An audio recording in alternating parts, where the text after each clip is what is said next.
Hi, Steve Gordon here, your friendly neighborhood Santee carpet repair expert. And if you're anywhere around the Santee area and you need your carpet fixed, you've come to the right place because I made this recording to answer all of your most frequently asked questions about carpet repair. Now, feel free to call the office if you have additional questions or if you'd like us just to come out and fix that carpet for you. Either way, I'd love to hear from you. Be honored to come out and fix your carpet. So give me a call. I'll be waiting for you. And until I hear from you, enjoy the recording. Here you go. Hi, Steve Gordon here, your friendly neighborhood carpet repair guy. And I promise you one thing, and that is I'm absolutely not an actor. So if you're looking for an actor to talk about carpet repair, you've come to the wrong place. But if you want to know about carpet repair, whether it be carpet stretching, patching, Berber carpet repair, commercial carpet repair, transitions between your carpet and a floor, maybe your stairs need repaired, a seam could need repaired, or a few other things, well, in that case, you have come to the right place because I'm going to talk to you about that, and I'm going to try to answer as many of your most frequently asked questions as possible. And before I get to that, I am going to talk to you a little bit about our guarantee, how to get an estimate, the bid, and a couple other details. So, I hope you enjoy my recording, and please be patient with me because I don't have a script. I've got a dozen notes here to go off of, and it's just going to be right off the top of my head, and I'll try to really just answer all the questions I can ahead of time so that you have a little bit of education when you call us, and I certainly hope you do. So first, I'd like to talk about the guarantee. When you call us, you're going to get a 100% unlimited unconditional lifetime labor guarantee. And what I mean by that is that either you or your carpet or both are going to be completely, absolutely, and thoroughly worn out before you ever have to pay to have that carpet fixed again. So again, 100% unlimited unconditional lifetime labor guarantee, that's forever. How you get your estimate in the first place is after you watch this recording, give us a call here at the office, and we're going to give you something like a phone guesstimate. We'll give you an idea of what you might expect to pay. We might tell you something like between $150 and $300, or we might say between $200 and $400, or something like that. We're not going to know exactly, or even not even all that close, how much it's going to cost to have us fix your carpet for you.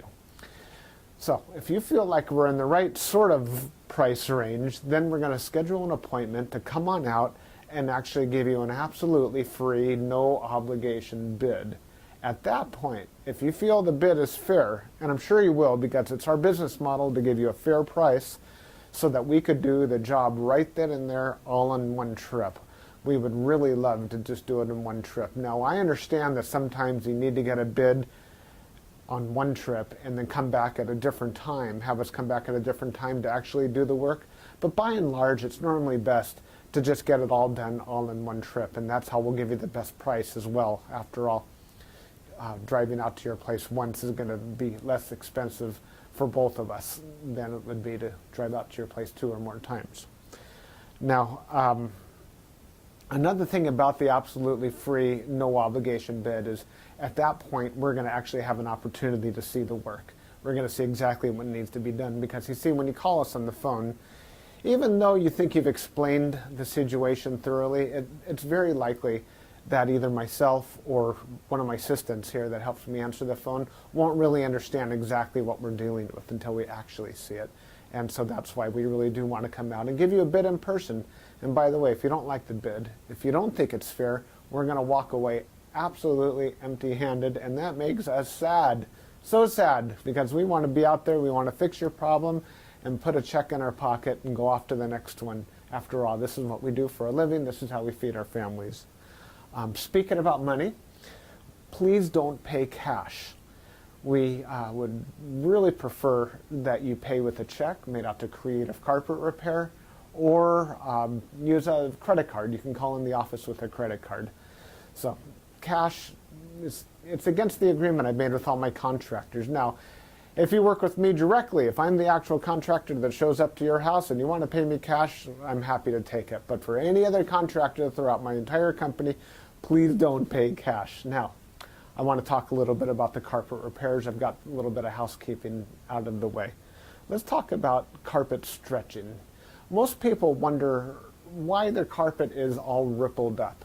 So if you look out at your carpet and you see more waves than the ocean, or it's more rippled up than you can believe, and there's peaks and valleys in your carpet and you're getting seasick just looking at it, or if it's a trip hazard, there's a real good chance that your carpet was never stretched in tight enough to begin with.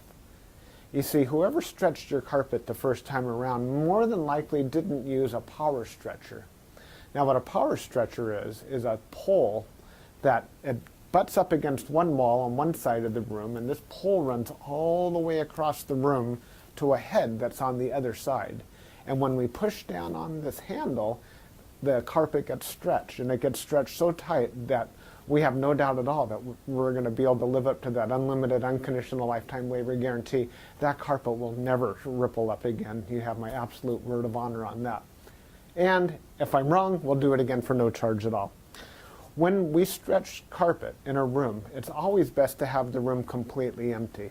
We could empty the furniture out of the room for you if that's what you need, but more often than not, the customer will want to get as much as possible out of the way. Now, don't strain yourself. Don't go moving a giant king-size bed or a dresser that weighs, more than 10 elephants. That's not cool. We have special tools. We have these sliders that we can put underneath the legs of the furniture. So even if your dresser weighs a couple hundred pounds and is harder than heck to move, we get those sliders underneath there, and we can move that stuff around if that's what we need to do. So don't strain yourself moving the furniture. Also, if you have a king-size bed and it's just completely unreasonable for whatever reason to move that bed, quite often we could stretch the carpet in that room without moving the bed. It's a lot more work. Those poles that I spoke about, they go actually underneath the bed, so we stretch the carpet right underneath the bed to the other wall. And it's a lot harder. It takes us a lot more time and effort, but it can be done. So that's a little bit about carpet stretching. We use a power stretcher. We don't just kick it in with our little Susie Homemaker little knee kicker, and it leaves a little bit of extra carpet at the end. We cut off that excess, and you'll see how much carpet we cut off when we're done. We throw it in a bag, and we tuck in the carpet along the edge, and boy, life is good. It looks so much better. One thing that you might be aware of when we finish, though, is if you have large ripples, the carpet could be soiled along the top ridge of those ripples more than at the valleys, and that makes sense. Where you're walking, that's where it's going to get more dirt. So after you stretch the carpet is a real good time to have the carpet cleaned. Also, the carpet's out of the room, and the furniture is out of the room, and it's just a great time to clean the carpet. It looks a lot better at that point. Mind you, like I said, this is unscripted, so I'm just going to talk to you about carpet repair. Now let's talk about Berber carpet repair for a minute. Berber carpet repair has rows. Well, Berber carpet has rows. And actually the word Berber carpet, or the name Berber, it isn't exactly accurate. Berber carpet actually comes from a place out in the Middle East, country or countryside, where the area is called Berber, the Berber people or something like that. Anyhow, it's a very expensive rug, Berber rug. That's the actual meaning of the word Berber rug. The Berber carpets that we find today are very similar. There's loops and there's rows, and if you pull on one of those loops, or rows becomes unglued somehow, it could make a run, what we call a Berber run. So when you pull on that thread, it's like it's unzipping right in front of you. It's like, oh my gosh, what has happened? I've got this zipper run going all the way across the room. Now your higher end Berber carpet, that doesn't likely happen. It almost never does. But the lower end, middle of the road and lower end Berber carpet runs all the time. So when we fix a Berber carpet, what we're going to want to do is take out the bad area and patch a new piece in there. Sometimes we could actually weave a little bit of some new loops right into the place where that carpet is come unfurled. But more than likely, we're going to want to put in a Berber patch in that area. One reason that Berber comes apart at the seams is because the carpet was never sealed at the seams well enough to begin with. Your carpet installer that originally installed that carpet was supposed to use a latex sealer or even a glue gun or something to seal the edges of the carpet. Now, if they don't seal the edges of the carpet, that's one reason that Berber carpet is just going to unfurl like crazy. So when we put in a patch or fix a Berber carpet, that area gets sealed. Now, we give the unlimited, unconditional lifetime waiver guarantee on Berber carpet as well. But mind you, just because, let's say you have a 12-foot seam and we fix 3 feet of it, that's the part that we guarantee. The rest of the seam we're not going to touch. And you may have a problem with that in the future. And that's certainly not our business to cover something we've never actually worked on before. Now, after Berber carpet patching, I'll just talk about carpet patching in general. And this includes the Berber. When you call us to have your carpet patched, the first thing that we're going to ask you is if you have any extra carpet to do the patch with. If the answer is yes, well, we're golden. We're ready to do the job. If you say no, you don't have any extra carpet to do the patch with, we'll ask, well, can we take the carpet from a closet or maybe even from underneath a piece of furniture? Because what we can do is we could take a piece of carpet from a closet and patch it right into your damaged area. And it usually works out really well. Most people would rather have a piece of carpet missing out of their closet than have a terrible, nasty area in the middle of their room where they'll see it all the time. After all, inside the closet, you usually have that covered up with shoes and old photographs and baseball bats and everything you've ever collected in your life.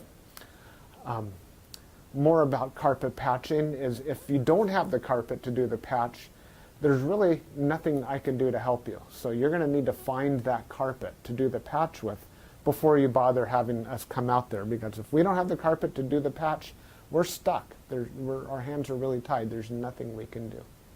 Now, you're probably wondering how the patch is going to look when we're finished. It's real hard to say, especially in a recording like this. So just between you and me and a million of our closest friends here watching this recording through time, that patch is likely to be visible. You see, if you take a piece of carpet that's never been walked on, it's never been soiled, it's never seen the light from the window coming in so it hasn't faded out, and you take that brand new looking type of carpet or piece of carpet and patch it in to an area that has been worn, it has been soiled, it has been faded out by the sunlight, well, certainly you're going to see the difference between the new carpet and the older carpet because it's patched right in the middle there. Certainly it's going to look a lot better than the situation you probably have right now, but patches are visible. Another reason a patch might be visible would be because, well, thick carpet, thick nap or plush carpet hides the seams quite well. A short nap carpet, like a Berber carpet, for example, or any of the commercial type carpets, they're very short nap. They show the seams far more.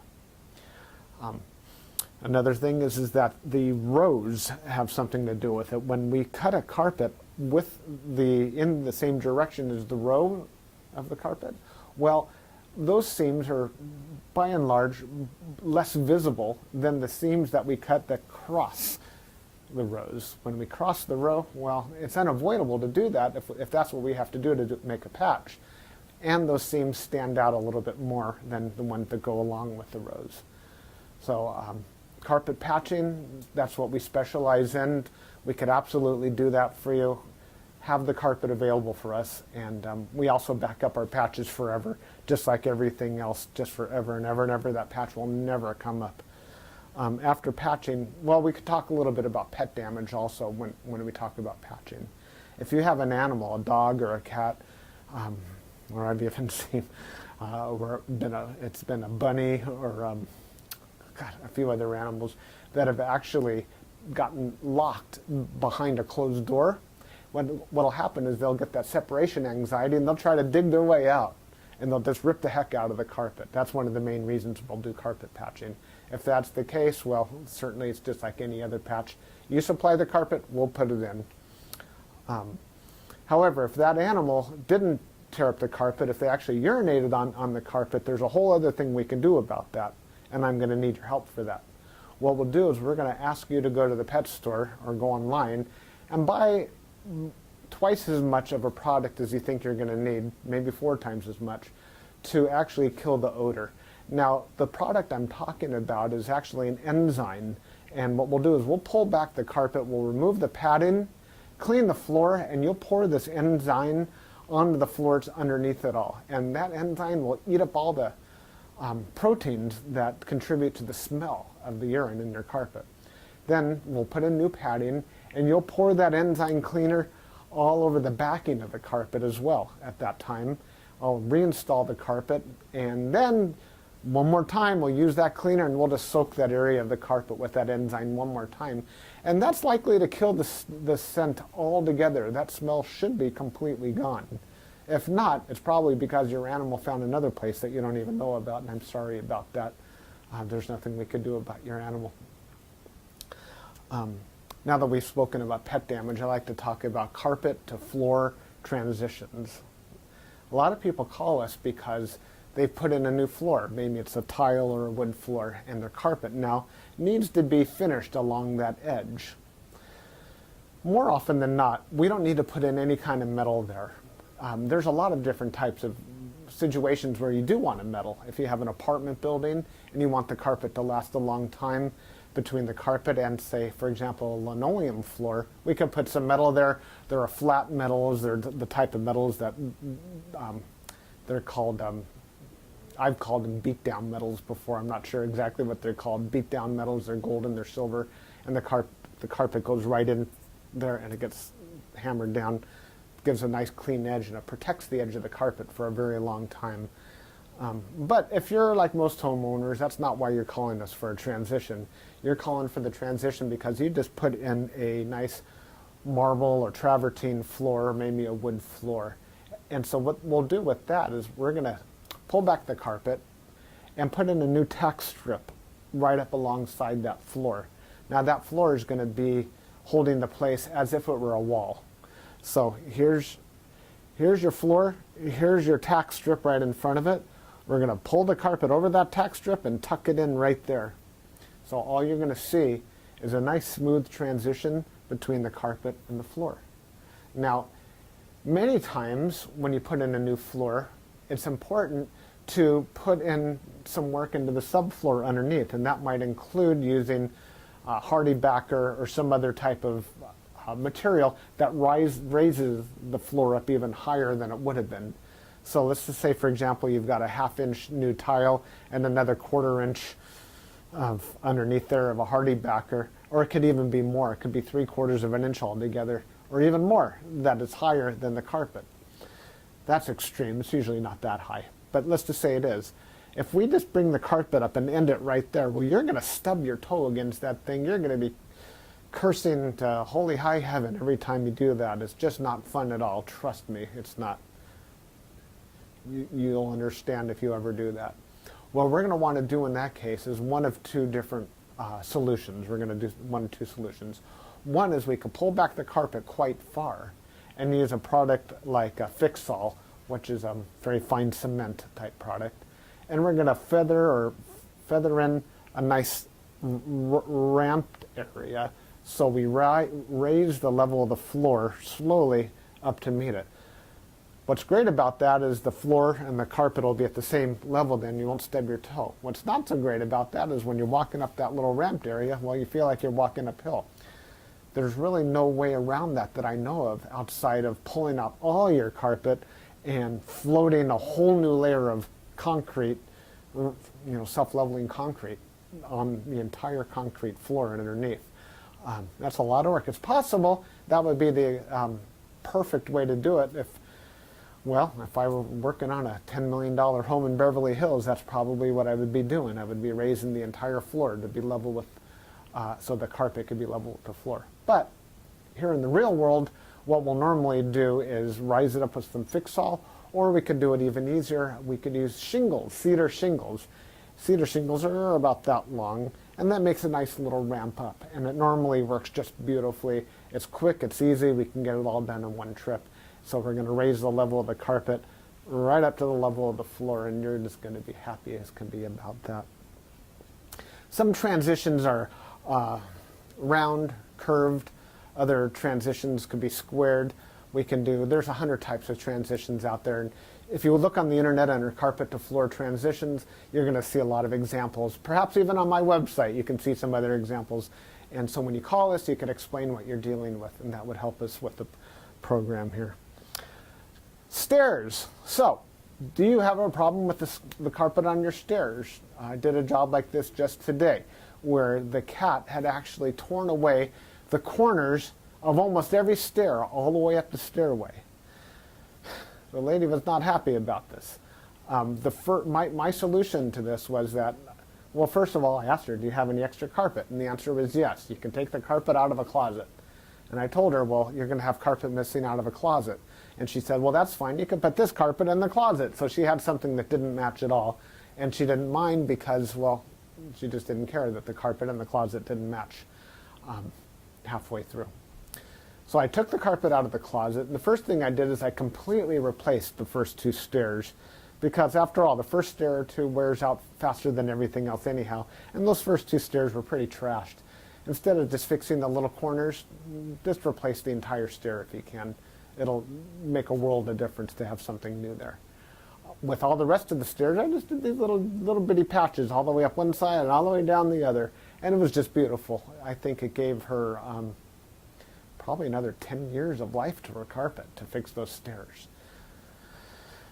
Another thing you could do with stairs, what some of my customers have done, and I love this idea, is replace the entire stairway by, well, let me back up a little bit. Let's just say you have a 3 or 4 bedroom house, and it's the same carpet throughout the entire house, and your stairway is pretty much in the middle of it all.